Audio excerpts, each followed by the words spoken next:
Russian oil exports stay above pre-2022 Ukraine war levels, despite sanctions, says report.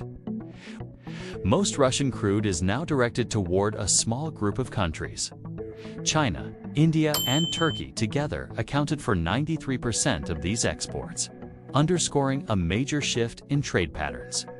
A new analysis indicates that Russia continues to ship more crude oil than it did before the 2022 invasion of Ukraine, even though overall exports dipped in the past year. According to researchers, the total volume of shipments in the fourth year of the conflict still stands about 6% higher than pre-war figures. This comes in spite of sanctions imposed by Western nations aimed at restricting Moscow's energy trade. The findings, published by Finland-based think tank Centre for Research on Energy and Clean Air (CRE), suggest that enforcement gaps have allowed export levels to remain elevated. While measures have targeted shipping networks and trade routes, they have not fully curbed the flow of Russian crude. Although export volumes remain relatively strong, Russia's earnings from fossil fuel exports have taken a hit. Analysts note a considerable decline in income, driven largely by discounted pricing.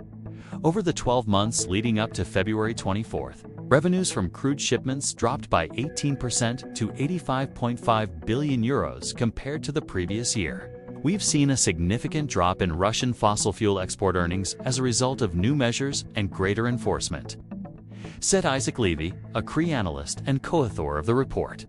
At the same time, the total quantity exported fell modestly by 6%, reaching 215 million tons during the same period.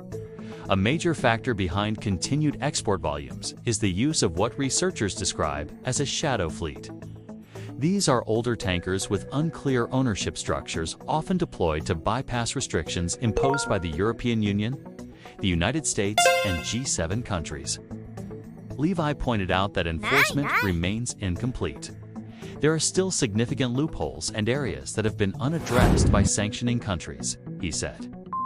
Among these gaps are practices such as ships operating under false flags and the re-export of refined fuels produced from Russian crude. To address this, he suggested tighter rules. We propose a ban of imports from any refinery or storage terminal that has received a shipment of Russian oil in the previous 6 months. Most Russian crude is now directed toward a small group of countries. China, India, and Turkey together accounted for 93% of these exports, underscoring a major shift in trade patterns. The report also calls for stronger action in Europe. It recommends detaining vessels linked to the shadow fleet, citing environmental and security concerns along European and UK coastlines. Additionally, it highlights continued imports by Hungary and Slovakia, countries exempt from EU restrictions, which increased their intake by 11% in the first 10 months of 2025 compared to a year earlier.